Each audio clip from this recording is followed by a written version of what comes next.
Nouvelle vidéo où nous allons avec notre broker. On va connecter notre MetaTrader pour trader sur notre broker et tout relier avec Enaria, l'intelligence artificielle. Tu peux aussi créer un compte démo pour voir comment Enaria fonctionne.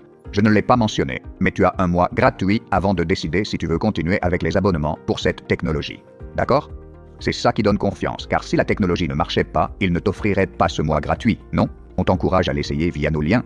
Tu trouveras aussi un lien vers ce broker sous cette vidéo, ou peut-être un autre, mais je te conseille celui-ci pour ses nombreux avantages qu'on verra plus tard. Rentable, régulé en Australie, et avec l'avantage de pouvoir faire des dépôts en crypto-monnaie.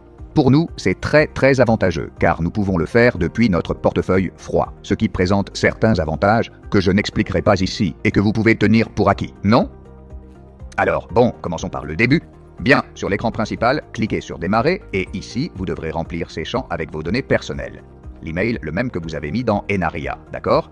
Ici, vous aurez besoin d'un mot de passe, soit celui généré par Google qui est déjà sécurisé, soit celui que nous recommandons.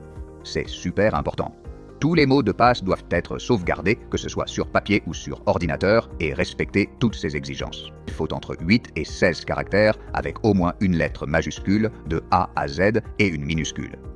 Puis, utilisez au moins un chiffre de 0 à 9 et un caractère spécial. Je vous conseille d'utiliser un point ou un point d'exclamation. Bien, une fois que tout est en vert, cela signifie que vous respectez déjà les règles du mot de passe. Pas besoin de remplir le champ référent, car vous venez déjà avec notre référent, si vous avez cliqué sur le lien en bas ou celui qu'on vous a donné. Une fois dans VT Markets, un écran comme celui-ci apparaîtra. Pour moi, ça n'apparaît plus car je l'ai déjà rempli, c'est pour vos informations personnelles. Comme dans Enaria, vous devez remplir avec vos coordonnées, d'accord ? Vos données réelles, celles qui figurent sur votre pièce d'identité. Si vous avez rempli les données, une page comme celle-ci apparaîtra où vous devrez sélectionner MetaTrader 5, puis Standard STP et USD. Descendez, acceptez les conditions et cliquez sur Envoyer. La page suivante que vous verrez est celle-ci, et ici, vous devrez procéder à la vérification d'identité. Vous êtes maintenant chez le broker, et ici, vous devez absolument faire le KYC, d'accord ? C'est simplement pour qu'il sache que c'est vous qui êtes lié à ce compte, et vous pouvez le faire directement avec votre pièce d'identité. Bien, une fois sur cette page, à l'étape suivante, vous devrez faire une vérification, d'accord ? Et vous choisirez ce qui vous convient le mieux. Comment pouvez-vous vérifier ? Eh bien, avec votre pièce d'identité, tout simplement. Continuez avec cet appareil, sélectionnez tous les pays sauf les États-Unis si vous n'y êtes pas, puis commencez à remplir vos données personnelles ici et cliquez sur Continuer. On continue avec le type de document que vous allez fournir. Le plus simple est la carte d'identité. Et là, vous allez prendre une photo ou si vous l'avez sur votre ordinateur, vous n'avez qu'à télécharger les fichiers. Je vous conseille de simplement prendre une photo du recto et du verso et que la photo soit nette, d'accord ? Car si elle est floue, le système ne l'acceptera pas, elle doit être très nette. Sur l'ordinateur, vous la téléchargez ici, d'accord ? Si c'est depuis le téléphone, c'est pareil. Il suffit de placer clairement l'avant du DNI, c'est-à-dire la face avant, et l'arrière. Vous devrez aussi télécharger ces deux photos. L'arrière, c'est le dos du DNI, très simple. Une fois que vous l'avez envoyé, la vérification des informations personnelles prendra quelques secondes et si tout est correct, vous verrez « Vérifier ».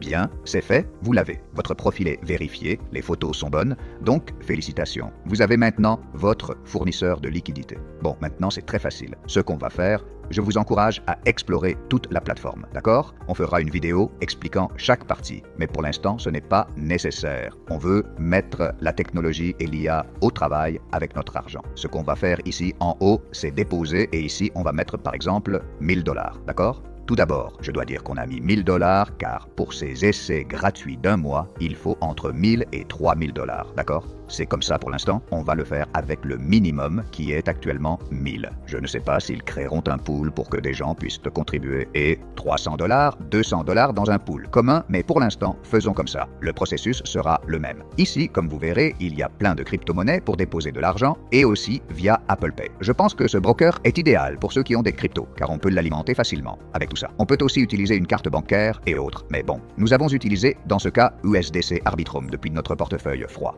Nous sélectionnons, cliquons sur Continuer et ici vous verrez une note importante vous rappelant de bien suivre cette procédure, car dans les cryptos, la garde et la responsabilité reposent sur vous.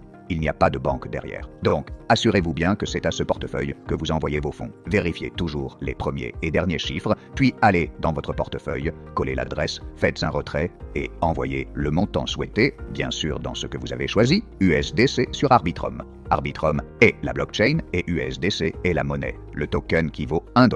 D'accord ? Cliquez sur Payer et c'est fait, vous le recevrez en un peu plus d'1 heure maximum.